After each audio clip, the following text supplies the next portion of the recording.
नमस्ते। चैनल को सब्सक्राइब करें, वीडियो को लाइक करें और शेयर भी करें। जातिगत जनगणना की आज पटना हाईकोर्ट ने हवा निकाल दी। जी हाँ, आज पटना हाईकोर्ट ने एक बड़े महत्वपूर्ण निर्णय में नीतीश कुमार सरकार द्वारा ईबीसी और पूरा जो रिजर्वेशन था वहाँ की जो जातिगत जनगणना करने के बाद में 50% से 65% बढ़ा दी गई थी, उसको उन्होंने स्ट्राइक डाउन कर दिया। कहने का अर्थ ये कि ये जो व्यवस्था थी वो 65% वाली वो 50% तक ही रहेगी। पिछली 21 नवंबर को ये नोटिफिकेशन जारी हुआ था, नीतीश सरकार ने जारी किया था। उसके ऊपर बहुत सारे लोगों ने स्टे का प्रयास किया, स्टे नहीं मिला। उसके बाद फिर सुप्रीम कोर्ट ने भी स्टे नहीं दिया, तो वो व्यवस्था जो थी वो आ गई थी पूरे प्रचलन में। लेकिन आज पटना हाई कोर्ट ने उस पर विस्तृत आदेश देते हुए उस पूरी व्यवस्था को सिरे से खारिज कर दिया और स्ट्राइक डाउन कर दिया। ये कह दिया कि अल्ट्रा वायरस है आर्टिकल 14, 15 और 16 की, यानी कि ये तीनों जो हैं ये समानता का अधिकार प्रतिपादित करते हैं। आर्टिकल 14 जो है वो समानता का अधिकार देता है जनरल वे में, और आर्टिकल 15 और 16 जो है वो नौकरियों में समानता का अधिकार देते हैं। और आर्टिकल 15 और 16 में समानता के अधिकार के कुछ अपवाद जो हैं वो दिए हुए।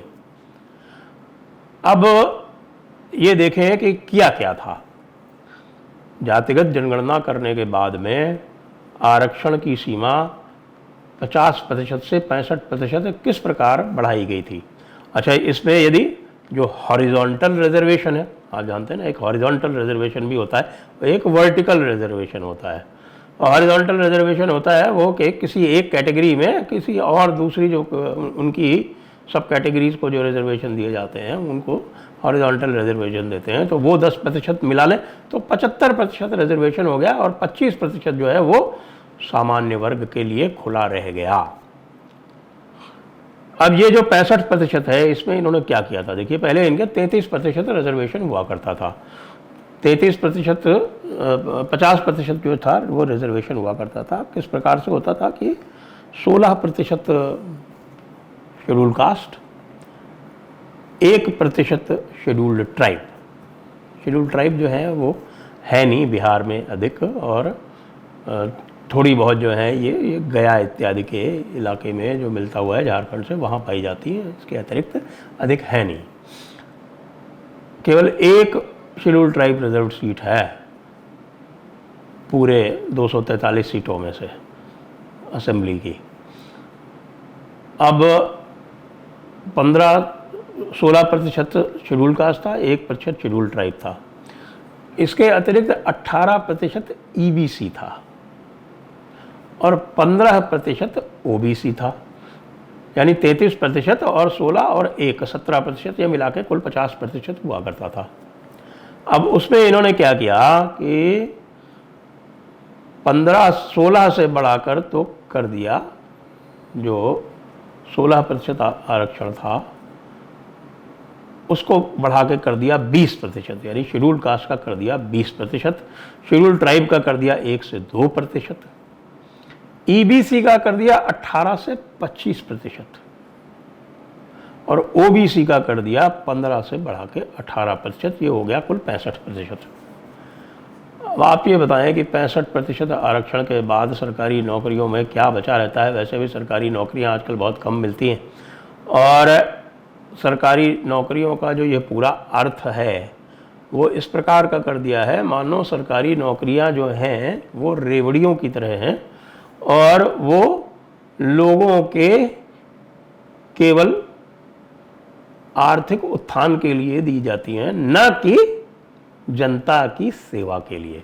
ये पूरा का पूरा जो परिदृश्य है वो इस प्रकार से बिगड़ चुका है कि सरकारी नौकरियां हैं वो जो रेवड़ियां हैं। रोज़गार का जब बात भी करते हैं तो रोज़गार में भी केवल सरकारी नौकरियों की बात आती है, क्योंकि सरकारी नौकरियों में इतनी अधिक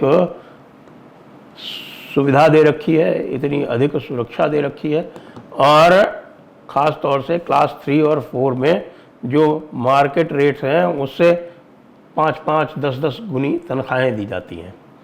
यानी एक चपरासी को यदि आप एम्प्लॉय करेंगे अपने घर में तो 10-15 हज़ार देंगे, लेकिन सरकार जब एम्प्लॉय करेगी तो उसको 40 हज़ार देगी और रेगुलर इंक्रीमेंट्स भी मिलेंगे। तो इस प्रकार की जो एक मार्केट डिस्टॉर्शन है उसके कारण क्लास 3 और क्लास 4 और इवन क्लास 2 की नौकरियों में बहुत ज़्यादा आकर्षण है, और बाकी जो पूरा एक भ्रष्टाचार का एक माध्यम बनी हुई है सरकारी नौकरियां, उसको लेके क्लास 2 और क्लास 1 की नौकरियों का भी बहुत आकर्षण है। कोर्ट क्या कहता है? कोर्ट ने क्या आर्ग्यूमेंट लिया है?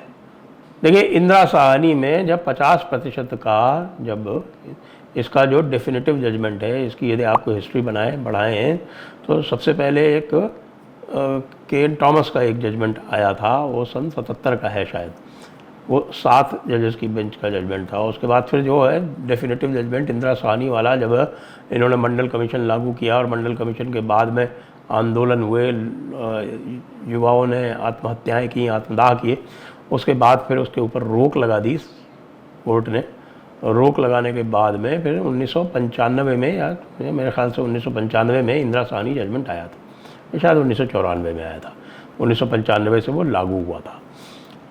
तो उस जजमेंट में 50% की सीमा इसलिए बांधी गई थी कि भाई जो मूल अधिकार है, यानी जो मूलभूत अधिकार हैं, वो जो फंडामेंटल राइट्स हैं, उसमें आर्टिकल 14 जो है वो समानता की बात करता है, और वो समानता irrespective of race, religion, gender, caste, ये सब उसमें, कास्ट तो नहीं है, क्लास है उसमें, वो शब्द जो उपयोग में लाया है वो है क्लास।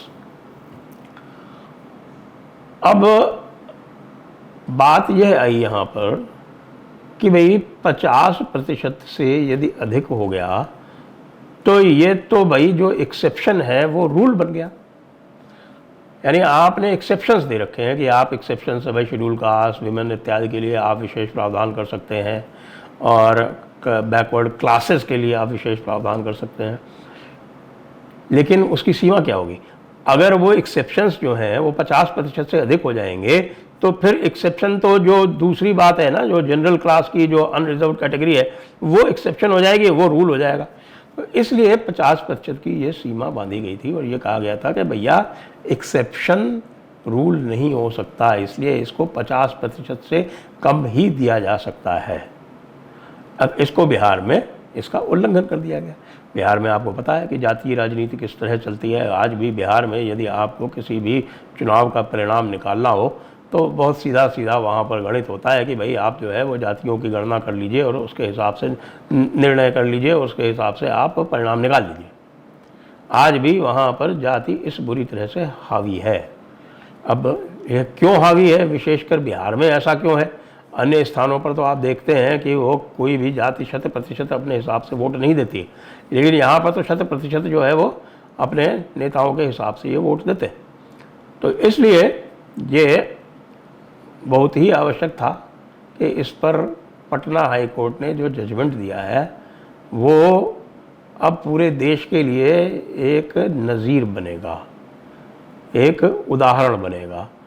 और इससे सबसे बड़ा नुकसान नीतीश कुमार को नहीं हुआ है, क्योंकि नीतीश कुमार ने तो जातिगत जनगणना का शगुफा छोड़ा था, और जातिगत जनगणना का शगुफा उन्होंने छोड़ा था तो उनको उस समय बीजेपी से खतरा नज़र आ रहा था, तो उन्होंने बीजेपी को काउंटर करने के लिए शगुफा छोड़ा, बीजेपी उसमें शामिल हो गई, तो उस शगुफे में दम नहीं रहा। बाद में जब वो चले गए तेजस्वी के बाद में उनको पता चला कि भैया ये मामला उल्टा जाएगा, उन्होंने पूरे चुनाव में एक बार भी जातीय जनगणना की बात नहीं की, और उनका गठबंधन 40 में से 30 सीट जीत के आ गया, यानी एनडीए 40 में से 30 सीट जीती हुई है बिहार में।